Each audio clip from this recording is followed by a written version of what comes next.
Assalamualaikum warahmatullahi wabarakatuh.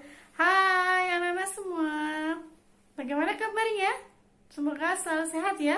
Semoga kita dalam lindungan Allah Subhanahu wa taala ya. Amin. Amin ya rabbal alamin.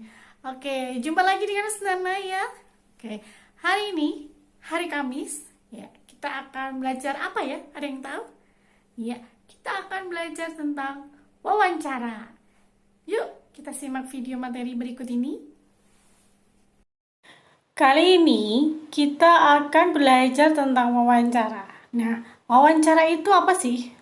Wawancara adalah percakapan antara dua orang atau lebih dan berlangsung antara narasumber dan pewawancara.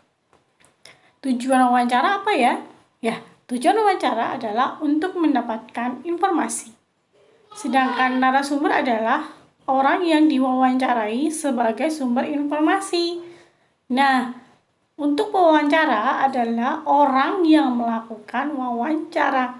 Nah, ketika kita melakukan wawancara, kita akan mengajukan beberapa pertanyaan. Nah, pertanyaan itu biasanya berbentuk kalimat tanya dengan rumus 5W 1H. Contohnya adalah apa? Yaitu menanyakan peristiwa yang terjadi. Kapan? Itu menanyakan waktu peristiwa itu terjadi. Mengapa? Yaitu menanyakan penyebab peristiwa itu terjadi. Oke. Siapa? Yaitu menanyakan orang yang terlibat dalam peristiwa itu. Di mana? Yaitu menanyakan lokasi peristiwa itu terjadi.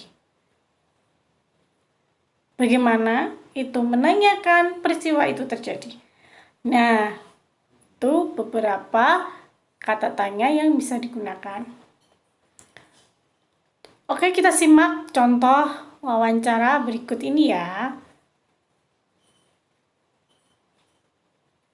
Hai Siti, apa yang sedang kamu baca? Hai Lina, aku sedang membaca koran. Ada informasi peristiwa apa? Di daerah Kalimantan Selatan, terjadi bencana banjir akibat cuaca ekstrim.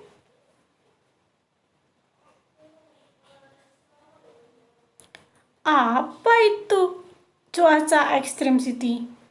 Cuaca ekstrim adalah cuaca yang berubah dengan sangat berbeda. Misal nih, pada siang hari udara panas.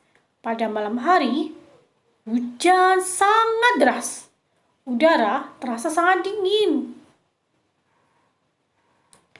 Kapan peristiwa banjir di daerah Kalimantan Selatan itu terjadi?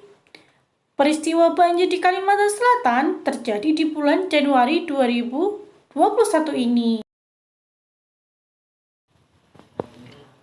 Mengapa peristiwa banjir di daerah Kalimantan Selatan itu terjadi?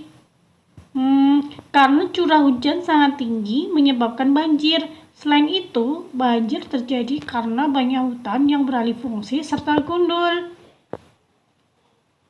Apakah ada korban meninggal akibat peristiwa banjir tersebut?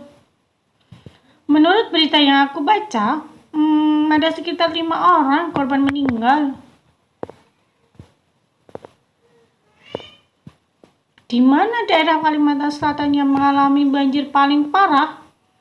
Menurut berita yang aku baca, daerah paling parah terdampak adalah daerah Patikalain yang dihuni oleh warga Dayak Maratus. Karena selain banjir, tanah longsor juga menutup akses jalan menuju daerah tersebut, sehingga bantuan sulit disalurkan. Bagaimana cara warga Dayak Maratus menyelamatkan diri kalau begitu? Menurut berita yang aku baca, warga Dayak Maratus secara swadaya mengungsi di hutan-hutan sekitar. Nah, dari wawancara yang dilakukan Lina dan Siti, kita bisa menulis hasil wawancaranya. Yang pertama, ingat ya, kita harus menulis siapa nama pewawancaranya. Nah, di sini nama pewawancaranya adalah Lina. Nah, siapa nama narasumbernya? Nah, di sini narasumbernya adalah Siti. Nah, kita bisa menulis setelah itu adalah hasil wawancara. Nah, apa hasil wawancara yang bisa kita tulis antara Rina dan Siti? Oke, kita baca sama-sama ya. Peristiwa banjir di Kalimantan Selatan pada bulan Januari 2021 mengakibatkan korban meninggal dunia sebanyak 5 orang. Daerah terdampak paling parah adalah daerah Partika Lain yang dihuni oleh warga Dayak Maratus. Karena selain banjir, tanah longsor juga menutup akses jalan menuju daerah tersebut, sehingga bantuan sulit disalurkan. Penyebab banjir terjadi karena cuaca ekstrim dan banyak hutan beralih fungsi. Nah, itu materi kita hari ini ya. Nah, setelah kalian pelajari materi hari ini, nah giliran kalian ya, silahkan kalian melakukan wawancara kepada narasumber. Nah, narasumbernya bebas. Boleh ayah, boleh bunda, boleh kakak, boleh kakek, boleh juga nenek. Nah, silakan kalian melakukan wawancara ya tentang keadaan cuaca akhir-akhir ini. Nah, tapi ingat, sebelum kalian melakukan wawancara, silakan kalian membuat kalimat pertanyaannya dulu ya, biar kalian tidak bingung. Apa ya yang akan kalian tanyakan kepada narasumber? Nah, setelah itu silakan kalian buat hasil laporan wawancaranya dengan format masih ingat?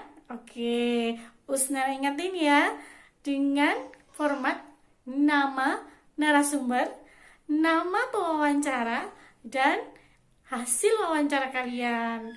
Oke, silahkan mencoba. Kalau ada yang masih bingung, silahkan kalian menghubungi ustadzah kalian masing-masing ya.